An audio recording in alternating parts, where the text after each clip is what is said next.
Hey audio friends, got a quick review for you today of the Chopping DX7pro, which is kind of an all-in-one box for your desk that's got Bluetooth, it's a DAC, it's got a headphone amp in it.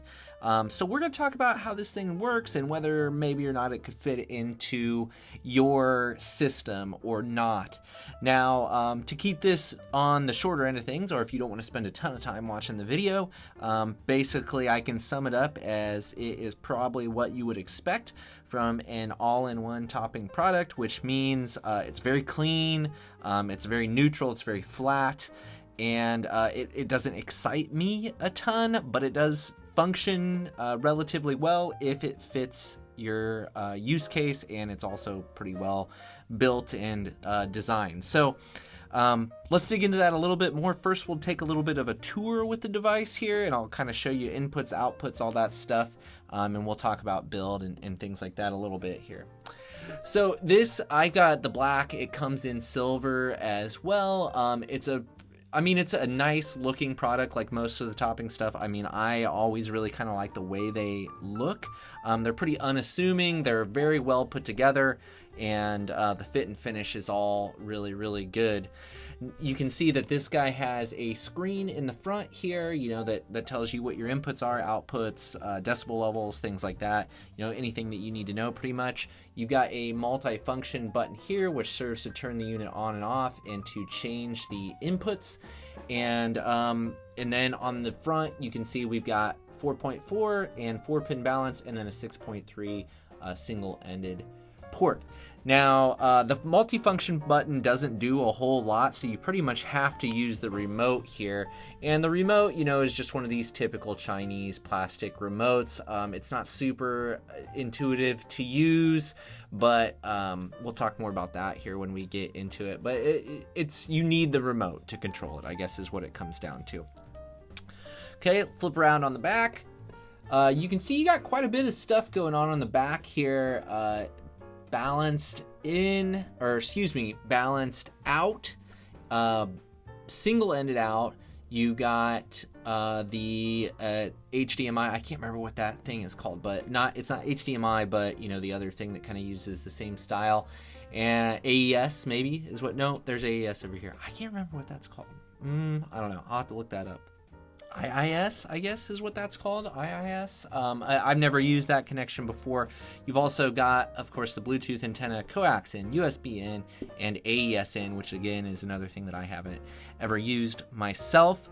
Regular PC, you know, power cable there, and then an on-off switch on the back as well. You can just leave this on though and use the front button to turn it on and off. So you've got a lot of functionality built in here, but it's maybe not quite as functional as you would expect. And the reason for that is you can't change the volume for the outputs on the back. So when you're using, you know, the balanced out or the RCA out on the back, you can't change the volume level, which is really a bummer for me because I thought I was getting that when I purchased this DAC amp, because I really like to have that functionality. I like to be able to at least somewhat control the volume on my DAC, just in case I have an amplifier with really high gain or something like that. I can curb that a little bit or make it a little bit more usable if I have a DAC that I can adjust the volume down a little bit. It doesn't have to be a full volume range. Even something like the Schiit J2, where it's just got like 3 different levels, is fine for my needs, but I really like to have something. So I was quite disappointed to find out that you can't control the volume of those from this DAC amp. I thought that's a big miss on Topping's part, which is pretty strange because usually the functionality is excellent on all of these devices. So that's the biggest caution I would give you about this product, is just that if you're thinking you're getting a DAC that you can do line out and you can control the volume, this does not do that. What this does is it gives you a DAC that can do pretty much any signal, and you can put it out to other sources, assuming you have a volume control for them. Plus, it's got a decently powerful built-in headphone amplifier. I believe it's almost 2 watts. I think it's 1.7 watts at 32 ohms and about 500 watts at, or excuse me, 500 milliwatts at 300 ohms. So it's reasonably powerful. It'll drive almost everything. I mean, don't expect it to do an HE6 or Susvara or something along those lines, but pretty much anything else, you're probably okay with the headphone amp portion of this. But really, I mean, when it comes down to it for me, is the sound just doesn't really do it for me. And you've probably heard me say this if you've been around the channel at all for other toping products. It just doesn't excite me. It doesn't draw me in. I find it to be an extremely flat and sterile sound. It's not really unpleasant. It just doesn't do anything special that makes me really like want to listen to this specific piece of gear, either in the DAC portion or the headphone amp portion. So as I was doing my testing with this, I was comparing it with the Soundcause SDG1, I think, if I got all those letters correct. And I thought just for like DAC to DAC, I thought the Soundcause just had a little bit more flavor, a little bit more sparkle, brought me in a little bit more, had a little bit more depth to it. I mean, similar levels of detail. It's just the topping is it's just boring. It's just flat. It just doesn't do anything for me, but maybe that's the kind of sound that you're going for. Again, thinking about the headphone amp portion of this device, similar to the DAC, it's just so flat that it just really, I find it just boring. Again, not bad, but just not exciting or special, or I don't know. It just doesn't do it for me. And that's pretty much the story for me with a lot of the topping stuff. And that's cool. Some people love it. And I imagine with the right set of headphones, you know, if you've got something that's already accentuated in some areas of frequency response, or is already maybe a little sharp or something like that, that using something like this might tame it a little bit. But in general, for me, the sound just doesn't do it for me.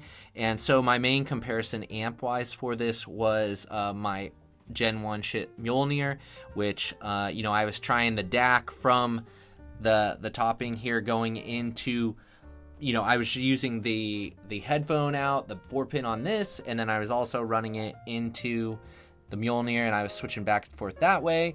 And, you know, I preferred the Mjolnir just about every single time. And then, you know, when I was doing the Soundcause DACs, I was running both of the DACs into the Mjolnir, and I had a little switcher box. And I just always preferred the Soundcause. So what that tells me is just that this device, you know, it's clean, it's competent, it does what it does, but it does it without any sort of engaging fun factor for me. Okay, now, a lot of people approach DACs from the stance that they should be just dead flat, and, you know, they don't want it doing anything. And perhaps you're one of those people, in which case maybe this device will work for you. But that sound quality, combined with the fact that I can't control the volume on the outs, the RCA and the XLR outs, just means this device doesn't have a place in my collection for me. So yeah, I think that pretty much does it as far as this goes. I know I'm probably missing a bunch of stuff about this, but I'm not excited about it, so I just don't want to spend a ton of time on it. But I did want to share my impressions on this little piece of gear. I'm sure for the right person out there, it'll work just fine. It's certainly a clean, well put together device. It just doesn't do it for me. So questions, comments, concerns, alternative opinions, drop all those down below. Leave a like if you found this helpful at all, and consider subscribing to the channel for more DAC reviews, headphone amp reviews, things like that. I've got a couple of other DAC reviews coming up here in the near future, specifically the Soundcause that I was talking about, and kind of my new little favorite, which is the Cayin RU6. You know, this little, if I can unplug it here, this little guy right here, this little dongle DAC is actually a pretty phenomenal little device, in my opinion. So I'll be getting to that one here real soon. So I thank you for your time, and hopefully I'll see you in one of those future videos.